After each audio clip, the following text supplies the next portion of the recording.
지금 우리나라의 많은 부동산들이 동시에 급락하고 있습니다. 부동산 앱을 조금만 들여다보면 바로 보입니다.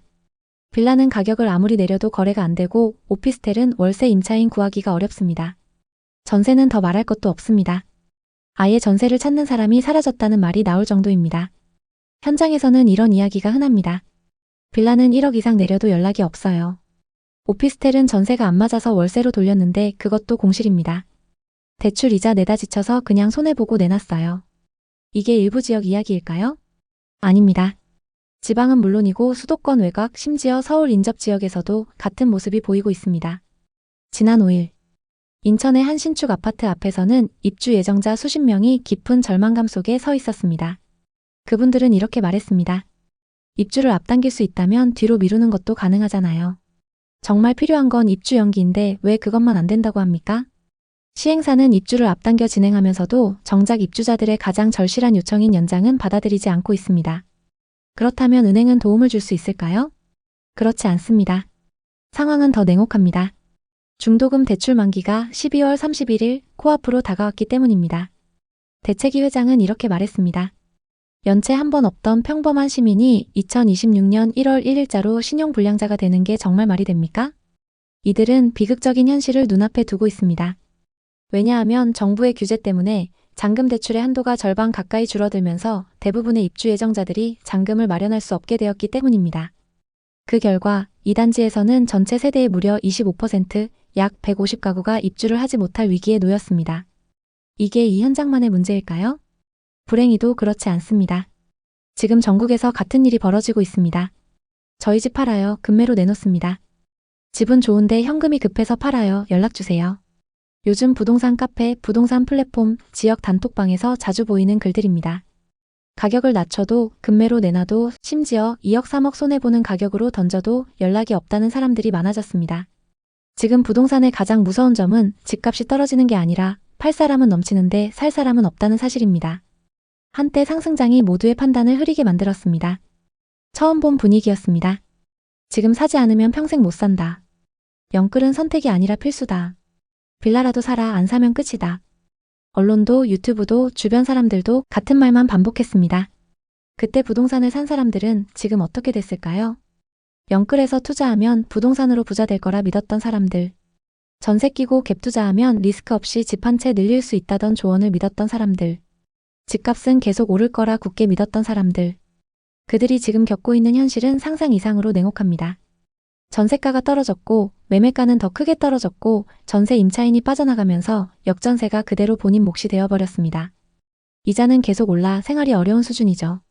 이제 손해보더라도 팔려고 내놨지만 거래가 멈춰 있으니 팔고 싶어도 못 파는 상황이 이어지고 있습니다. 이게 지금 한국 부동산의 진짜 위기입니다. 가격의 문제가 아니라 유동성 붕괴, 즉 살 사람이 없는 시장이 된 것입니다. 그리고 이 이야기의 시작에는 서울 빌라에 투자했던 박유미 씨가 있습니다. 유미 씨는 지난 상승장 말기 서울 외곽 빌라 한 채를 갭 투자로 샀습니다. 당시 분위기는 말 그대로 광풍이었습니다. 지금 안 사면 평생 못 산다. 아파트는 비싸니 빌라라도 잡아라. 전세 끼고 사면 내 돈 거의 안 들어간다. 모두가 사니까 나만 안 사면 바보가 되는 기분이었습니다. 전문가들도 유튜버들도 다음은 빌라가 오른다며 좋은 전망만 내놨습니다. 그렇게 전세금으로 매입가 대부분을 메우고 본인 돈은 조금만 넣고 빌라 한 채를 손에 넣었습니다. 그때는 정말 뿌듯했습니다. 나도 이제 집 가진 사람이다. 1년만 버티면 1억은 오르겠지. 그런데 지금 어떨까요? 전세 가격은 폭락했고 임차인이 나가면서 역전세금 수천만 원을 돌려줘야 했죠. 또 매매가는 구매 시점보다 2억 이상 떨어졌습니다. 더 무서운 건 손해를 감수하고 싸게 내놔도 사는 사람이 없다는 사실입니다. 매수자가 없으니 매달 대출이자와 유지비만 내고 있습니다. 신축 빌라는 계약금을 포기하는 사람들도 있다지만 이미 임차인이 살고 있어서 그럴 수도 없습니다. 이 문제는 더 이상 개인의 투자 실패가 아닙니다.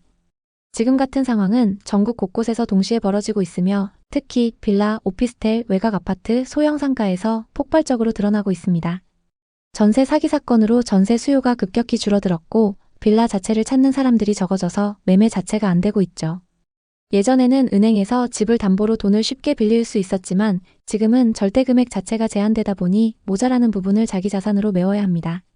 그런데 그런 돈이 없는 사람들이 많아서 시장이 꽁꽁 얼어붙은 것입니다. 거래량이 줄면 자연스럽게 가격이 더 불안정해집니다.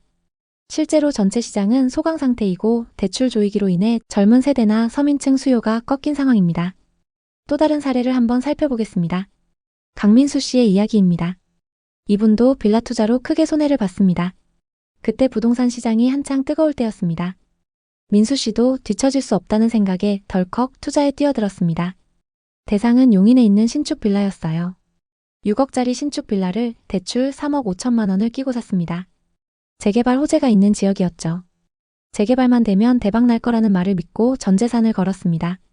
하지만 재개발 사업은 좀처럼 진척이 없었고 빌라 사기 뉴스가 터지면서 시세가 급락했습니다. 민수 씨는 조금만 버티면 회복하겠지 이렇게 생각하며 버텼지만 아직도 회복하지 못하고 있습니다.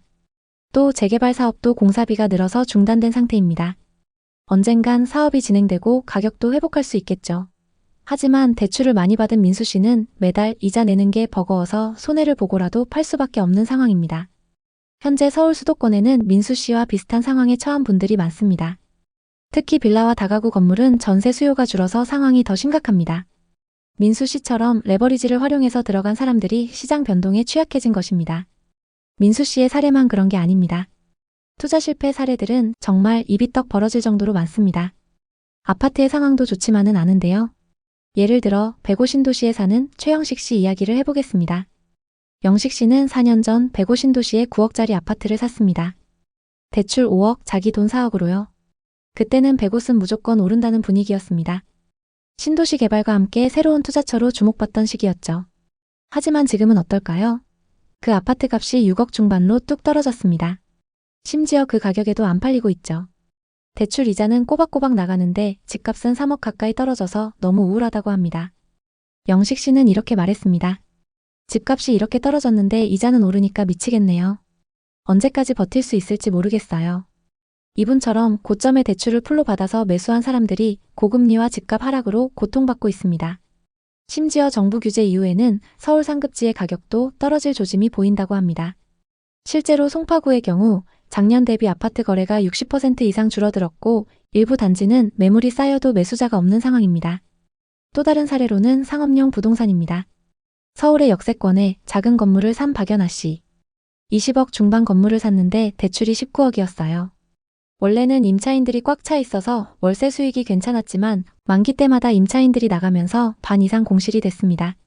월세 수익은 반토막인데 이자는 그대로 나가니까 매달 적자만 쌓이고 있습니다.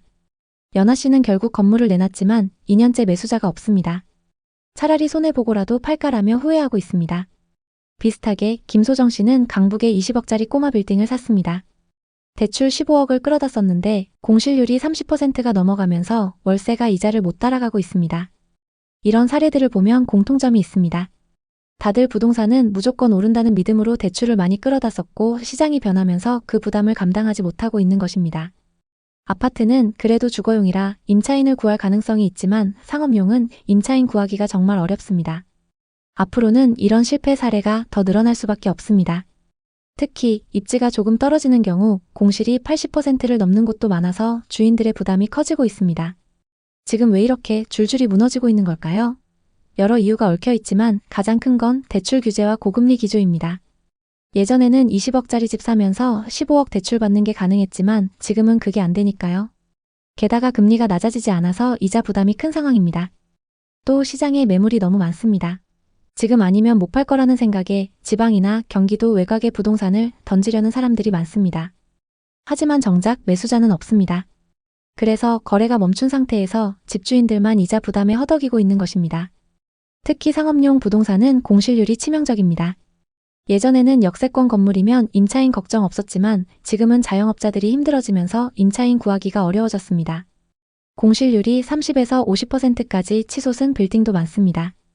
월세 수익이 없는데 이자는 꼬박꼬박 나가니까 집주인들 입장에서는 악몽 같은 상황입니다. 거기에 세금 부담도 무시 못합니다. 최근 세금 강화 이야기도 많이 나오고 있습니다. 정부가 세금을 올리면 집주인과 건물주들 부담이 더 커질 것입니다.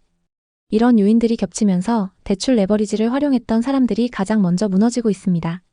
건물을 산 분들은 공실률과 거래량 감소로 이중고를 겪고 아파트를 산 분들은 가격 조정과 매수자 부재로 버티기 힘들어합니다. 이런 시장에서 우리는 무엇을 해야 할까요? 우선 무리한 대출은 절대 금물입니다. 부동산은 레버리지를 활용하면 수익이 커질 수 있지만 반대로 리스크도 엄청 큽니다. 10억을 훌쩍 넘는 대출 끼고 부동산을 샀을 때 그 이자 부담은 엄청납니다. 대출은 본인 소득으로 감당할 수 있는 수준에서만 해야 합니다. 또 단기 시세 차익을 노린 매매는 위험하다고 봅니다. 부동산은 주식처럼 단기 차익을 노리기 어려운 자산입니다. 사고 팔 때 거래 비용, 세금 다 고려하면 단타로 큰돈 벌기 어렵습니다. 특히 지금처럼 거래가 멈춘 시장에서는 더더욱 그렇습니다. 장기적인 관점으로 접근해야 합니다. 시장 흐름을 읽어야 한다는 것도 중요합니다. 부동산 시장은 정부 정책, 금리, 경제 상황에 따라 급변합니다.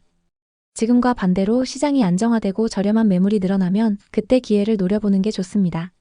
그리고 시드머니가 부족할수록 현금 흐름을 먼저 확보하는 게 핵심입니다. 부동산 투자는 결국 현금 흐름 싸움입니다. 월세 수익이 안정적이거나 본인 소득으로 이자를 감당할 수 있는 구조를 만들어야 합니다. 공실률 높은 상업용 부동산은 특히 조심해야 합니다. 부동산 투자는 단기적인 차익을 노리기보다는 안정적인 수익 구조를 만드는 데 초점을 맞춰야 합니다.